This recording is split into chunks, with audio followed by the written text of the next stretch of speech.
baita. Cumprimento o som, por gentileza aí, Guilherme.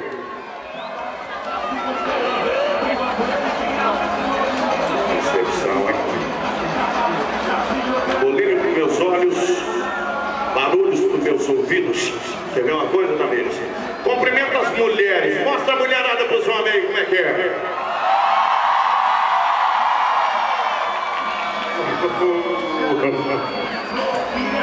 Beyoncé.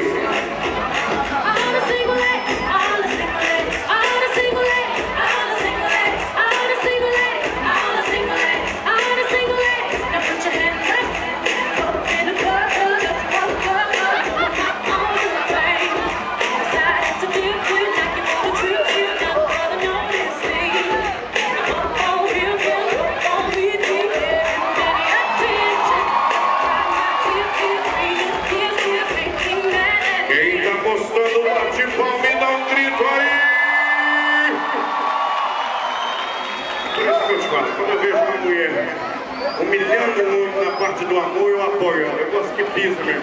Principalmente em mim, pode pisar no coração. Porque o homem tem que andar com as mulheres de joelho. Presta atenção aí. A promessa de joelhos, só pra esquecer você.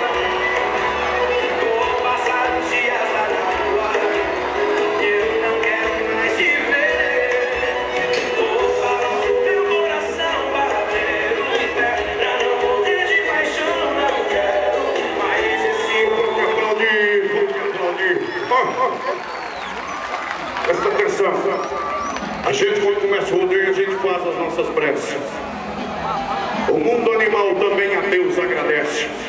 Reverência ao único digno de toda honra e de toda glória. Jesus está aqui, no meio da sua igreja.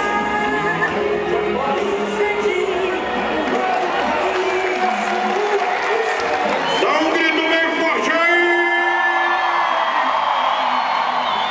Agora eu vou lançar com vocês um desafio, tá ok? Quem gostaria de estar apresentando esse cavalo? Quem gostaria de estar no meu lugar? Dá um grito aí, dá um grito aí. Quem gostaria de fazer o que eu faço? Dá um grito aí. Então eu vou dar essa oportunidade para vocês, tá ok? A partir de agora, vocês vão apresentar esse número. Um dos mais difíceis do mundo equestre. E esse cavalo se destaca em primeiro lugar. Preste atenção. O que vai fazer parte desse número é o grito de vocês. A partir de agora, o povo grita. Cadê o grito de Itaguaí aí? Cadê o grito? Cadê o grito?